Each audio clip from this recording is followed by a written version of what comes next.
Еще одна знаковая новость недели. Ухтинец Вячеслав Завальнев, депутат Государственного совета Коми, возглавил региональное отделение молодой гвардии.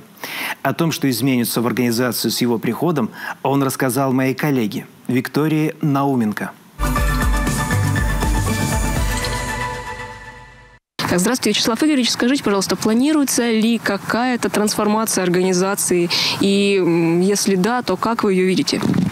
«Молодая гвардия» – это организация с богатой историей.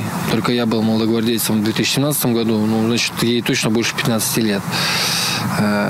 И как любому институту с большой историей, ему всегда требуется трансформация с протяжения времени.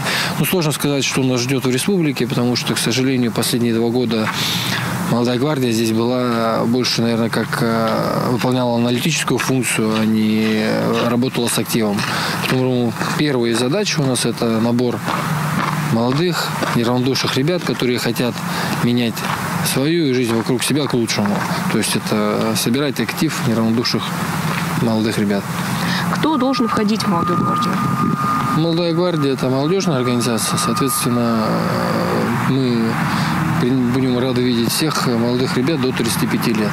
Конечно, для нас самое ценное будет это, наверное, школьники с 9 по 11, даже с 10 по 11. И учащаяся молодежь, молодые предприниматели, молодые специалисты.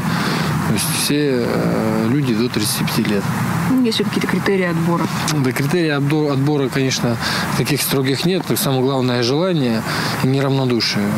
Самые 2 главных критерия. Активная жизненная позиция. И что касается задач организации, это все-таки будет аналог комсомольской организации, такой современной, или же все-таки что-то большее? «Молодая гвардия» – это, безусловно, кадровый резерв для политической партии «Единая Россия». И партия держит курс на омоложение, и молодежь берет именно отсюда. Но это не сама задача и цель «Молодой гвардии» воспитать депутата, человека, который там будет принимать законы в городе, в республике или в Государственной Думе. Задачи на самом деле больше, амбициознее. Это и воспитание здорового образа жизни, и патриотизма. Это показать молодежи, что мы вас слышим, мы хотим с вами работать, потому что мы хотим, чтобы вы оставались в нашем городе, в нашей республике, в нашей стране.